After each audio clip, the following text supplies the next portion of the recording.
오늘 부족한 사람이 우리 주님이 사랑하는 대양교회 성도님들, 특별히 헌신 예배 드리는 사라, 한나, 요게벳, 윤희계, 드보라, 우리 이어전도 회원들과 함께 말씀 나누게 되어서 감사합니다.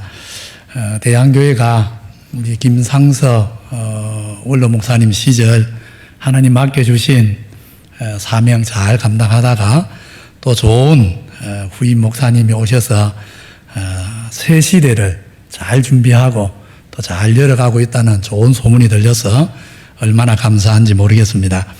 우리 모든 대한교회 성도님들이 성령 안에서 하나가 되어 이 시대에 정말 하늘 아버지 마음을 시원하게 해드리는 아름다운 교회, 축복받는 모든 성도들 다 되시기를 주님 이름으로 축원합니다.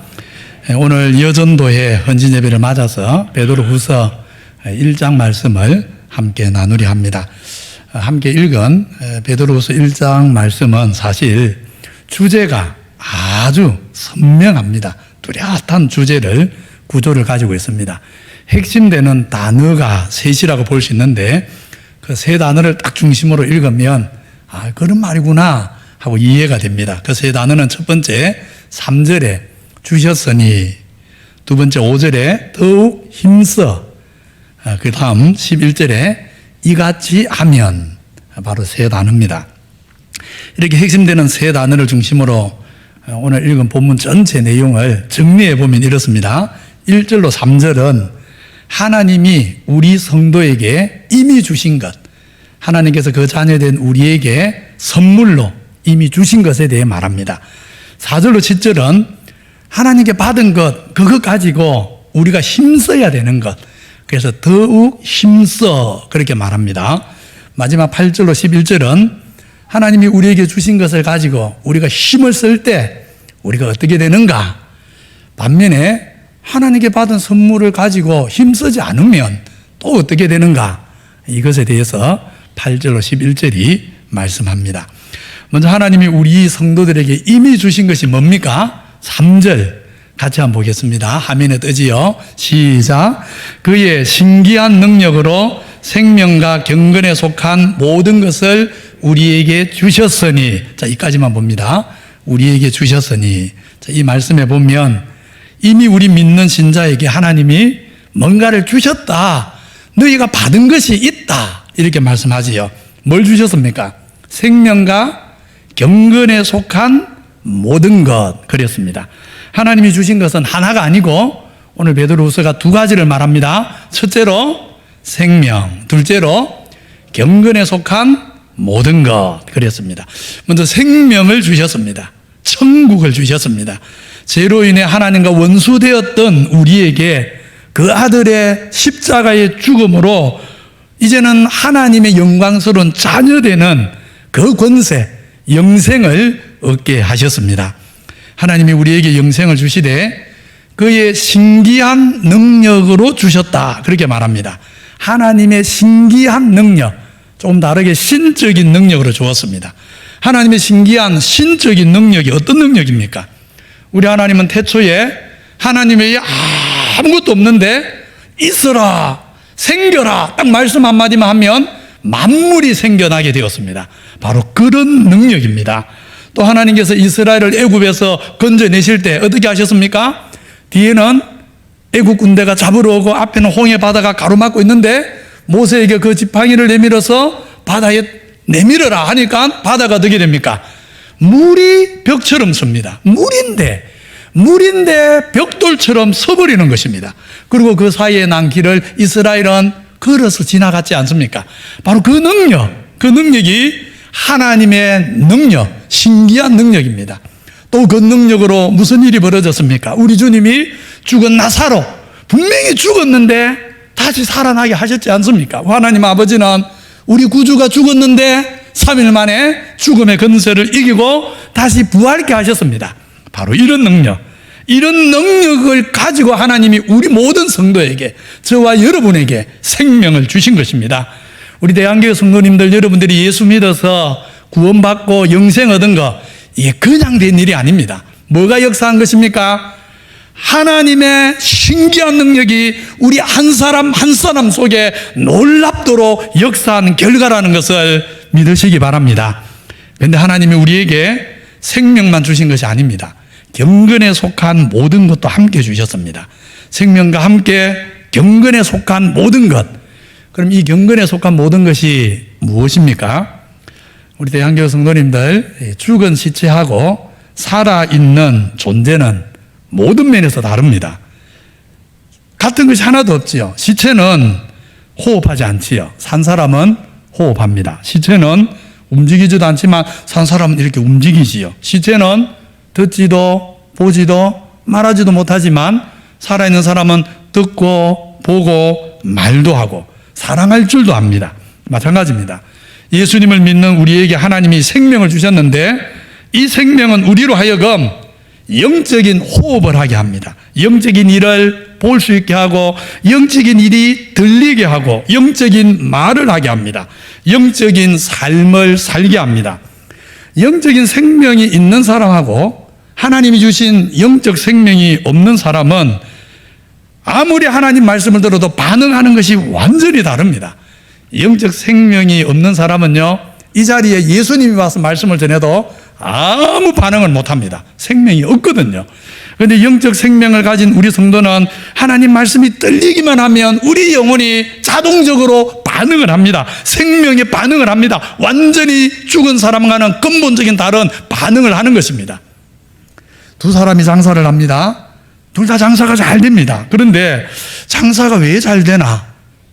이해하는 눈이 완전히 다릅니다. 영적 생명이 없는 사람은요, 내가 지혜롭게 장사를 잘해서 잘 되고 내가 또 장사를 잘 되는 곳에 가게를 찾아서 잘 된다. 다 자기가 잘나서 잘하는 것입니다. 그런데 영적 생명이 있는 사람은 장사를 잘할 수 있는 지혜도 하나님이 주셨고 내가 장사가 잘 되는 곳에 가게를 차릴 수 있도록 길도 하나님이 인도하셨다. 이 모든 것 하나님이 내게 베푸신 은혜다. 영적 생명이 있는 사람은요, 같은 일을 놓고 하나님께 감사하는 것입니다. 영적 생명이 없는 사람은 전혀 하나님을 향해 어떤 반응도 하지 않습니다. 아무리 하나님이 엄청난 은혜를 부어주셔도 영적 생명이 없는 사람은 하나님을 향한 반응이 하나도 나타나지 않는 것입니다. 이제 우리 성도님들이 생명과 함께 하나님이 우리에게 주신 경건에 속한 모든 것이 이제 뭔지 짐작이 되실 겁니다. 하나님이 주신 경건에 속한 모든 것은 바로 하나님이 주신 이 영적 생명 안에 들어있는 능력을 가리킵니다. 하나님을 알 수 있는 능력, 하나님 말씀대로 살 수 있는 능력, 하나님 때문에 사랑할 수 없는 사람을 사랑할 수 있는 능력, 내 힘으로 용서할 수 없는 사람도 용서해내는 능력, 순종의 길을 걸어갈 수 있는 능력, 세상을 위해 살지 않고 하나님 나라와 의를 위해서 내 인생의 목표를 딱 정해놓고 걸어갈 수 있는 능력, 바로 이 모든 것을 가리켜서 경건에 속한 모든 것이라고 하는 것입니다. 우리 대한교회 성도님들, 하나님이 우리에게 생명을 주셨을 뿐 아니라 이 생명 속에 경건에 속한 모든 것도 주신 줄을 아시기를 바랍니다. 하나님은 경건에 속한 모든 것이라 했습니다. 경건하게 하나님 뜻대로 살아가는데 필요한 모든 것 하나도 부족하지 않도록 100% 주셨다는 것입니다. 모든 것을 주셨습니다. 이렇게 하나님이 우리 성도에게 생명도 주셨고 경건에 속한 모든 것도 다 주셨기 때문에 이제 우리가 할 일이 있습니다. 오늘 5절 6절에 이렇게 말하지요. 그러므로 너희가 더욱 힘써. 그 뒤에 보면 쭉 가다 보면 7절 끝에 행하라 이렇게 나옵니다. 너희가 더욱 힘써 행하라. 만약 하나님께서 우리에게요 경건에 속한 것을 주지 않고 행하라 하면 어찌 되겠습니까? 우리가 무슨 힘으로 하겠습니까? 그런데 우리 하나님은 능력 안 주시고 행하라 하시는 분이 아닙니다. 능력을 주셨기 때문에 할 수 있게 하셨기 때문에 우리에게 하라고 하십니다. 하나님이 주신 생명과 경건에 속한 모든 것 가지고 그럼 구체적으로 뭘 해야 됩니까?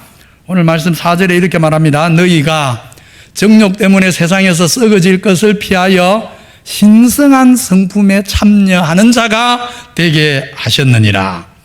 하나님이 주신 생명과 경건에 속한 능력으로 두 가지 하라고 하죠. 첫째로요, 피해라. 피할 것을 피해라. 정욕 때문에 세상에 썩어질 것에 빠져 사는 일을 피해라. 또 하나는 뭡니까? 이제 참여할 것, 추구할 것을 추구하라. 신성한 성품에 참여하기를 힘쓰라. 그렇게 말씀합니다. 요셉을 보면 하나님 주신 경건의 힘으로 피할 것을 피한다는 게 뭔가 우리가 잘 알 수 있지 않습니까? 보디발의 아내가 계속해서 유혹하는데 나중에는 어떻게 하지요? 그 옷을 그냥 벗어 던져버리고 그 죄의 자리를 떠나 도망가지 않습니까? 그렇게 하나님 보실 때 해서는 안 된 일, 하면 안 되는 일, 넘어서는 안 되는 선을 지키는 겁니다. 아담과 하와에게 하나님께서 뭘 못하겠죠?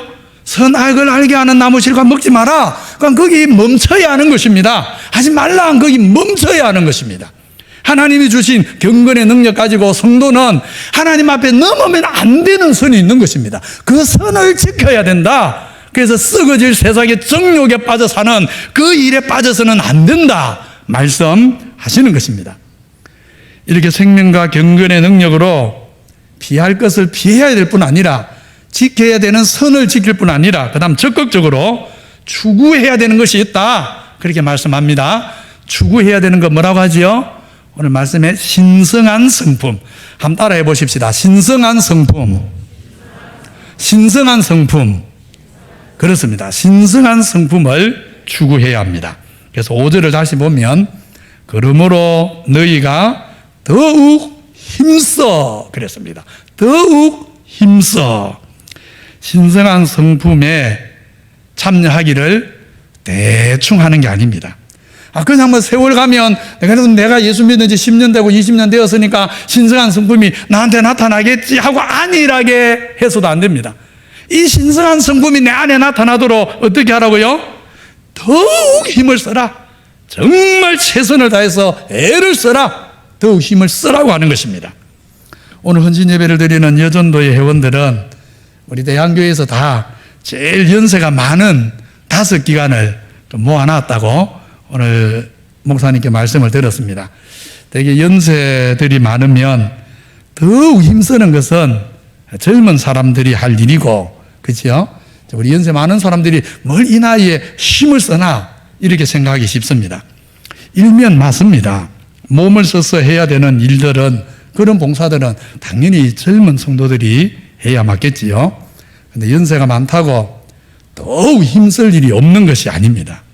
오히려 연세가 많기에 더 힘을 써야 되는 것이 하나님 백성에게 있습니다. 믿음의 연륜이 깊어질수록 더 힘쓸 일이 있습니다. 주님 만날 날이 가까울수록 사실 우리 성도가요 더 힘써야 되는 일이 있는 겁니다. 연세가 많기에 쉬는 것이 아니라 연세가 많아서 이제 주님 만날 날이 얼마 안 남았기에 더 힘을 써야 되는 것입니다. 바로 신성한 성품에 참여하는 일입니다. 신앙의 연륜이 깊고 연세가 많기 때문에 이제 내 인격, 내 신앙, 내 삶 속에 더 이상 인간의 냄새는 사라지고 하나님의 향기만 가득 나타나도록 연세가 많기 때문에 더 힘을 써야 되는 것입니다.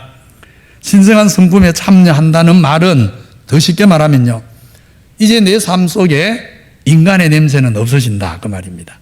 인간의 냄새는 없어지고 하나님의 아름다운 향기가 내 삶에 나타난다.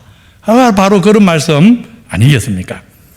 오늘 헌신 예배를 드리는 우리 여전도의 회원님들, 세월 갈수록 더 신성한 성품에 참여하기를 힘써서 우리 연세 많은 성도님들의 여러분들의 말 한마디 한마디 속에, 얼굴 표정 하나 속에, 또 후배들을 바라보는 우리 연세 많으신 성도님들 여러분의 눈빛 속에 정말 하나님의 아름다운 그 향기가 나타나게 되기를 바랍니다. 사실은요, 똑같은 추한일을 해도요, 젊은 사람들이 실수하고 막 이렇게 하도요, 젊은 사람은 봐줘요. 근데 연세가 많은데 나이답지 않게 추한 말을 하고 험한 말을 하고 이렇게 하면 어떻습니까? 사람들이 그냥 속으로 저분은 왜 나이 값을 못하나 이렇게 되는 거거든요. 사실은요, 연세가 많을수록 신성한 성품이 더 확실하게 나타나야 되는 것입니다. 그래서 우리 대한교회 오늘 헌신 예배 드리는 우리 여전도의 회원들만 아니라 우리 연세 많은 어르신들은 정말 주님 만날 날이 가까울수록 신성한 성품이 가득해지는 그런 은혜가 있기를 바랍니다. 그러면 구체적으로 신성한 성품, 세월이 갈수록 더 힘써서 나에게 충만히 나타나게 해야 되는 그 신성한 성분이 구체적으로 뭡니까? 오늘 5절로 7절에 보면 이렇게 말하죠. 그러므로 너희가 더욱 힘써 너희 믿음의 덕을, 덕의 지식을, 지식의 절제를, 절제의 인내를, 인내의 경건을, 경건의 형제 우애를, 형제 우애의 사랑을 더하라. 우리 성도님들이 갈라디아서에 나오는 9가지 성령의 열매 잘 아시죠? 예, 우리 한번 외워봅시다. 9가지 성령의 열매. 시작. 사랑과 희락과 화평과 오래 참음과 자비와 양성과 충성과 온유와 절제. 예, 이것이 9가지 성령의 열매지요. 자, 그러면 오늘 베드로후서 1장에 8가지 신성한 성품 뭐라고 합니까? 자, 이거 다 외워봅시다. 제가 첫째 하면 여러분이 답하는 겁니다. 첫째, 믿음. 둘째, 덕. 셋째, 지식. 넷째, 절제. 다섯째, 인내. 여섯째, 경건. 일곱째, 형제 우애. 여덟째, 사랑. 대한교회는 다 천재만 모아놓은 모양입니다. 이 8가지를 보고 하셨지요? 어쨌든 대단하십니다. 오늘 이 8가지 다 살피면 날 새겠지요? 그래서 이 8가지를 구체적으로 살피지는 않겠습니다. 바로 이런 신의 성품에 참여하기를 힘써야 된다. 세월이 갈수록 더 힘써야 된다. 오늘 건면합니다. 자, 그러면 이렇게 베드로는 하나님이 우리에게 주신 생명 그리고 경건에 속한 모든 것 가지고 더욱 힘써서 신성한 성품에 참여하는 자가 되라. 그렇게 말씀했는데 우리가 이 말씀 따라 더욱 힘써서 신성한 성품에 참여할 때 어떻게 되고 그런데 그 일을 게을리하면 또 어떻게 되겠습니까? 오늘 8절로 11절에 보면 4가지를 이야기합니다. 4가지. 신성한 성품에 참여할 때 어떻게 되는가? 3가지. 신성한 성품에 참여하기를 게을리하는 성도에게 무슨 일이, 무슨 사달이 나는가? 1가지. 4가지를 말씀합니다. 먼저 신성한 성품에 참여할 때 우리에게 주어지는 축복이 이것입니다. 자, 화면에 뜨지요? 같이 한번 읽어봅시다. 이런 것이 앞부분만 보면 됩니다. 이런 것이 시작. 이런 것이 너희에게 있어 흡족한 적. 자, 여기까지만요. 이런 것이 신성한 성품이 너희에게 나타나게 될 때 너희가 뭐하다 그랬어요? 뭐하다? 흡족하다. 그렇게 말씀합니다. 흡족하다는 말이 무슨 말입니까? 만족스럽다. 너무 기쁘다. 그런 말이지요. 우리 성도님들, 제가 묻습니다. 우리 성도님들 신앙생활이 요즘 어떻습니까? 흡족하십니까? 즐거우십니까? 하면 크게 하셔야죠. 담임 목사님 저기 계신데. 다시 묻습니다. 요즘 신앙생활 흡족하십니까? 만족하십니까? 정말 충만하시기 바랍니다. 근데 우리 성도님들 하루하루 정말 우리가 흡족한 이런 믿음 생활 해야 되는데 오늘 말씀해 보면 우리 신앙이 고달프고 힘들고 날 불평만 가득하고 그렇지 않고 흡족한 영적 생활이 되는 것은 그냥 되는 게 아닙니다. 그냥 되는 게 아니고 뭐 할 때 된다고요? 힘써 신성한 성품에 참여하는 자에게 주어지는 축복이 영혼의 만족입니다. 그래서 이런 것이 있어야 너희가 흡족하다. 그렇게 말씀하는 겁니다. 우리 성도님들이 다들 다윗의 시대를 좋아하실 겁니다. 저도 다윗의 시편들 좋아합니다. 특별히 제가 좋아하는 다윗의 시편들 중에는 시편 1편, 23편 그리고 더불어서 제가 좋아하는 시편이 4편입니다. 시편 4편. 시편 4편 한 구절을 제가 읽어드리겠습니다. 여호와여 주의 얼굴을 들어 우리에게 비추어 주소서. 주께서 내 마음에 두신 기쁨은 그들의 곡식과 새 포도주가 풍성할 때보다 더하나이다. 내가 평안히 자고 눕기도 하리니 나를 안전히 살게 하시는 이는 오직 여호와시니이다. 특히 이 7절 말씀을 봐보십시오. 7절에 보시면 다윗이 하나님을 인해서 얼마나 마음이 또 영혼이 흡족한지 주께서 내 마음 내 영혼에 부어주신 은혜는 세상 사람들이 곡식과 포도주를 창고 가득 채워놓고 더 쉽게 말하면 돈을 막 재어놓고 사는 것보다도 내가 주님이 내게 주시는 기쁨이 더 큽니다. 이런 말이지요. 이런 놀라운 주께서 주시는 흡족한 은혜를 23편에 가면 다윗이 여호와는 나의 목자시니 내가 부족함이 없습니다. 그렇게 고백하는 거 아닙니까? 주님이 주신 기쁨이 너무 흡족하고 좋아서 하나님 더 필요가 없습니다. 충분합니다. 내가 만족합니다. 다윗이 이런 고백을 시편 4편에서도 하고 23편에도 하거든요. 그럼 어떻게 이런 고백이 가능합니까? 다윗이 믿은 하나님하고 우리가 믿는 하나님이 같거든요. 그 말은 우리도 다윗처럼 하나님 다른 거 더 필요가 없습니다. 내가 하나님 주신 은혜로 이미 충분합니다. 만족합니다. 우리도 그렇게 고백할 수 있다는 말이거든요. 그런 고백이 언제 나옵니까? 오늘 말씀에 시편 4편에서는 주께서 그 얼굴빛을 내 영혼에 비추어 주실 때라고 했고, 오늘 베드로후서 1장에서는 하나님의 신성한 성품이 내 안에 가득 차서 하나님의 그 신성한 성품이 내 영혼에 빛이 되을 때 내 영혼이 흡족하게 된다, 분명히 약속하고 있는 것입니다. 하나님의 신성한 성품을 가진 성도는 하나님이 주시는 만족함과 흡족함 가운데 감사하며 살아가는 것입니다. 그런가 하면 우리 성도들이 하나님 주신 이 경건의 능력, 우리가 생명도 받았고 경건에 속한 모든 것도 다 받았거든요. 그 받아놓고는 땅에 감추어 놓고 힘을 안 쓰면 어찌 되느냐? 힘을 안 쓰면 어찌 되느냐? 오늘 이렇게 말합니다. 다시 화면에 말씀이 뜰 겁니다. 같이 한번 보겠습니다. 화면에. 자, 이런 것이 없는 자는, 시작. 이런 것이 없는 자는 맹인이라 멀리 보지 못하고 그의 옛죄가 깨끗하게 된 것을 잊었느니라.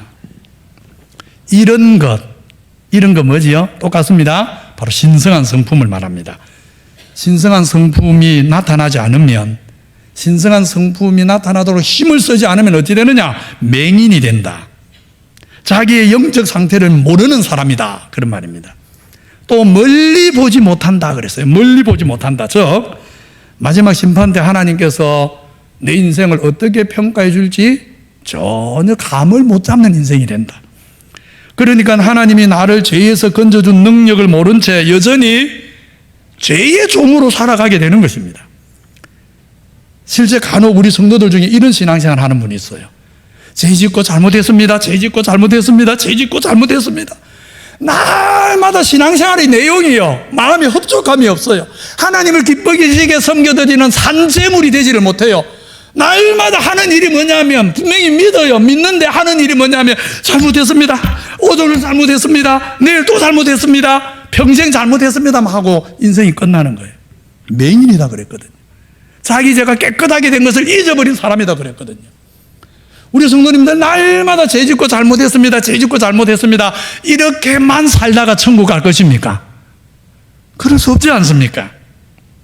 우리 신자는 표대를 향해서 하나님이 부르신 부름의 상을 향해 힘있게 멋지게 달려가야 되는데, 신성한 성품을 갖지 못한 신자는요, 하늘의 부름과 목표를 보지 못하기 때문에 그저 눈앞의 현실에만, 세상에만 빠져 살다가 죄의 종으로 살다가 하나님 앞에 내어놓을 아무런 열매를 준비하지 못한 채 인생이 끝나버리는 것입니다. 그러기에 우리는 날마다, 정말 날마다 신성한 성품이 나에게 나타나기를 더 힘을 써야 됩니다. 더 힘을 쓰므로 이미 죄에서 건진받은 사람인데 또다시 죄의 수렁을 뒹굴고 사는 인생이 아니라 하나님을 기쁘시게 하는 인생을 살아가야 되지 않겠습니까? 세 번째로 10절에 우리가 이런 것을 더 힘써야 될 세 번째 이유가 뭔가, 또 이렇게 말합니다. 같이 보겠습니다. 시작. 너희가 이것을 행한 적 언제든지 실족하지 아니할 것이다. 이게 뭐 언제든지 그랬어요. 언제든지. 신성한 성품에 참여하려고 애를 쓰는 성도는요, 언제든지, 다시 말하면 무슨 일을 만나든지, 세상에 무슨 일이 벌어져도, 때로는 우리가 바닷가에 가면, 우리 성도님들 바닷가에 한 가서 잘 한번 보십시오. 정말요, 바람 한 점 없는 날에도 바닷가에는 파도가, 크고 작은 파도가 계속 일어날까요? 파도도 아예 없을까요? 놀랍게도요, 바다에 가보면요, 아무리 잔잔한 날에도요, 끊임없이 파도가 왔다가 갔다 갑니다. 마찬가지예요. 오늘 오후 예배 드리는 대부분 성도님들이 전체적으로 보면 저보다 다 연세가 많지요. 저보다 인생을 많이 살아봐서 아시잖아요. 내 인생에 파도 없는 날이 어디 있습니까? 염려, 걱정 없는 날이 어디 있습니까? 우리가 천국 가는 날까지 우리 인생에는 염려도 있고 파도도 있고 환난 풍파도 있는 거지요. 그렇지만 오늘 베드로서가 분명히 말합니다. 이런 것을 행한 적, 힘써 신성한 성품에 참여하는 자가 되면 언제든지 세상에 무슨 일이 일어나도, 내 인생에 무슨 일이 벌어져도 뭐 하지 않는다? 실족하지 않는다. 시험 드는 일이 없다. 낭망할 일이 없다. 그런 것입니다. 2년 동안 코로나19로 인해서 한국교회가 많은 타격을 입었지요. 그런데 타격을 입었다고만 볼 수는 없습니다. 오히려 진짜 성도와 참 성도가 아닌 사람이 뚜렷이 구별이 되어버렸습니다. 각 교회마다 이 코로나 시대를 인해서 평균, 이게 서울권 말고요, 수도권은 대충 들어보면 30% 이상의 성도들이 사라졌고 아직 예배에 안 나타나고, 남쪽으로는 이제 비수도권에는 한 평균 대충 들어보면 20%의 성도들이 아직 예배에 안 옵니다. 저희 교회도 보니까 아직 200명 정도가 나타나지를 않아요. 20%가 사라져버렸어요. 25%가 아직까지 안 나타나요. 그럼 우리 생각에 그분들이 한편 이해가 돼요. 워낙 코로나가 두려운 전염병이니까 한편 이해되는데, 조금 다른 관점에서 보시면 시험에 든 진짜 이유가 무엇입니까? 코로나 때문입니까? 아니에요. 오늘 말씀에 그랬잖아요. 너희가 이것을 힘써 행한 적 언제든지 뭐 하지 않는다? 실족하지 않습니다. 우리가 이 일에 힘쓰면요, 세상에 무슨 일이 일어나도, 코로나가 아니라 코로나보다 100배 무서운 것이 일어나도 이런 것에 힘쓰는 성도는 흔들리지 않습니다. 우리 대한교회 성도님들은 천지가 개벽해도 실족하지 않는 믿음의 용사들 다 되시기를 축원합니다. 오늘 마지막 11절에, 이제 마지막입니다. 11절에 네 번째로 우리가 이런 것에 왜 힘써야 되는가, 마지막 이유를 이렇게 말합니다. 같이 읽습니다. 시작. 이같이 하면 우리 주 곧 구주 예수 그리스도의 영원한 나라에 들어감을 넉넉히 너희에게 주시리라. 하나님이 주신 생명과 경건의 능력으로 신성한 성품에 참여하려고 힘을 쓰는 성도는 하나님 나라에 넉넉히 들어간다고 그랬습니다. 넉넉히, 겨우 들어가는 게 아닙니다. 마지막 죽음 직전에 내가 들어갈 수 있을까 어떨까 막 불안하고 두렵고 그런 게 아닙니다. 넉넉히 들어갑니다.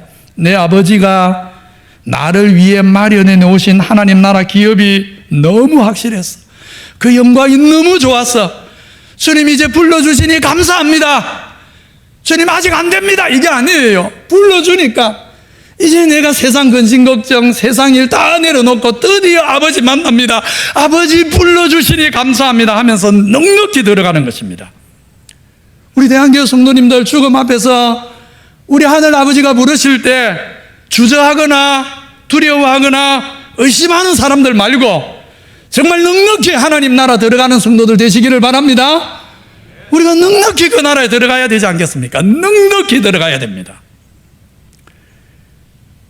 우리 대한교회 성도님들이, 특히 헌신 예배를 드리는 오늘 여전도회 회원님들이 다들 야곱을 좋아하실 겁니다. 저도 성경 인물 중에 야곱을 좋아합니다.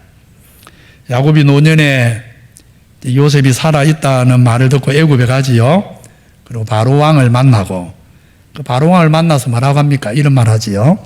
내 나그네 길의 세월이 130년이니이다. 내 나이가 얼마 못 되니 우리 조상의 나그네 길의 연조에 미치지 못하나 험악한 세월을 보내었나이다 하고 야곱이 바로에게 축복하고, 이 말씀 보면 뭔가 조금 이상하지 않습니까? 야곱이 130년을 살았는데 험악하게 살았다고 합니다. 실제 험악하게 살았지요.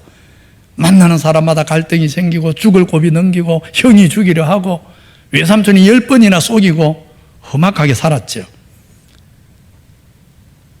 그런데 그런 야곱이, 그렇게 험악하게 산 야곱이 오늘 마지막 바로 앞에 선 모습이 어떻습니까? 우리 성도님들 주변에요, 인생을 아주 험하게 거칠게 살아온 분들을 한번 잘 봐보십시오. 다 그런 건 아닌데 일반적으로 인생을 너무 험하게 살다 보면요, 얼굴은 어둡고 눈빛은 매섭고 마음은 상처로 얼룩져서 분노와 미움이 가득하기가 쉽습니다.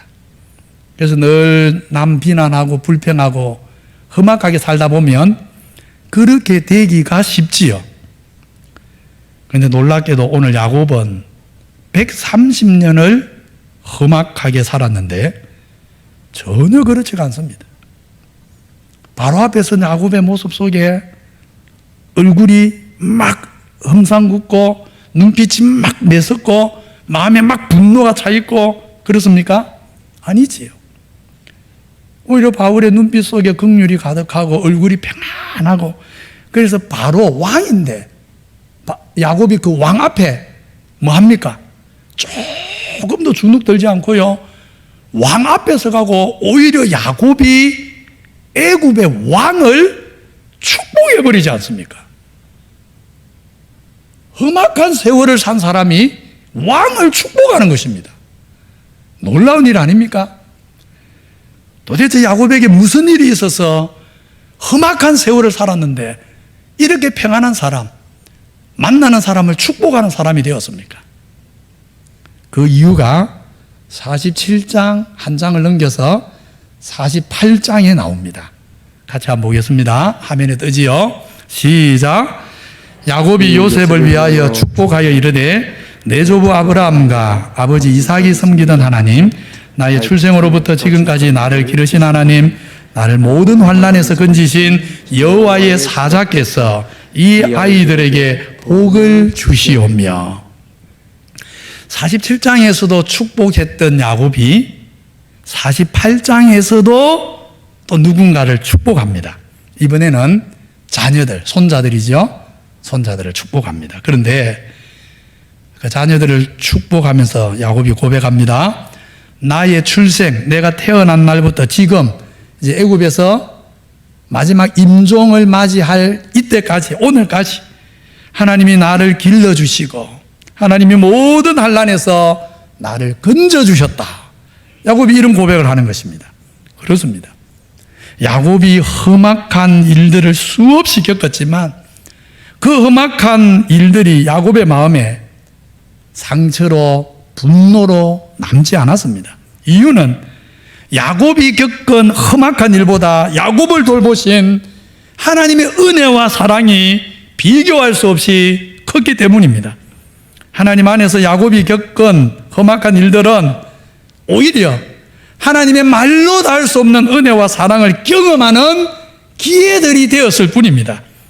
아픔보다 크신 하나님의 사랑을 인해서 야곱은 그 험악한 세월을 다 겪었지만, 그러나 그 험악한 세월 뒤에 오히려 겸손한 사람, 은혜의 사람, 만나는 모든 사람들에게 복을 빌어주는 사람이 되어 버렸던 것입니다. 하나님의 은혜는 야곱의 험악한 세월이 오히려 축복이 되게 하셨던 것입니다.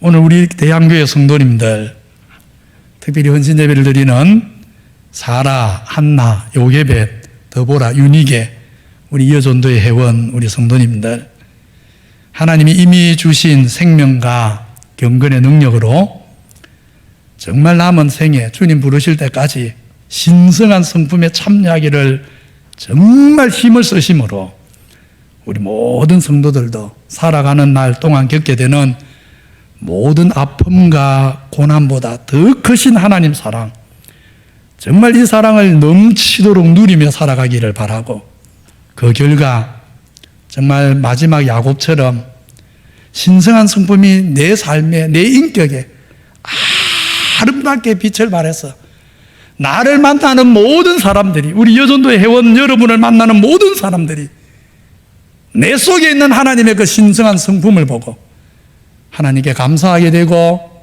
하나님께 순종하게 되고 예수 믿게 되고 하나님 영광 위에 살게 되는 그런 멋진 인생을 살아가는 대한교회 모든 성도들 되시기를 구주 예수 그리스도 이름으로 축원합니다. 하나님 아버지 감사합니다. 오늘 부족한 종이 대한교회 주님이 사랑하는, 또 주님을 사랑하는 귀한 성도들과 함께 하나님 말씀 나누게 하셔서 감사합니다. 우리에게 이미 생명과 경건에 속한 모든 것을 주셨는데 이미 받은 이 놀라운 축복 가지고 우리 모든 성도들이 육신의 정욕을 피하게 하시고 신성한 성품에 참여하기를 힘쓰므로 이제 우리 모든 대한교회 성도들 마음속에 하나님 주시는 흡족함, 기쁨이 충만하게 하시고 그렇게 내 삶이, 내 인격이 하나님을 닮아감으로 나를 통해서 수많은 영혼들이 위로받고 회복되고 살아나는 역사가 일어나도록 은혜를 베풀어 주시옵소서. 예수님 이름으로 기도하옵나이다. 아멘.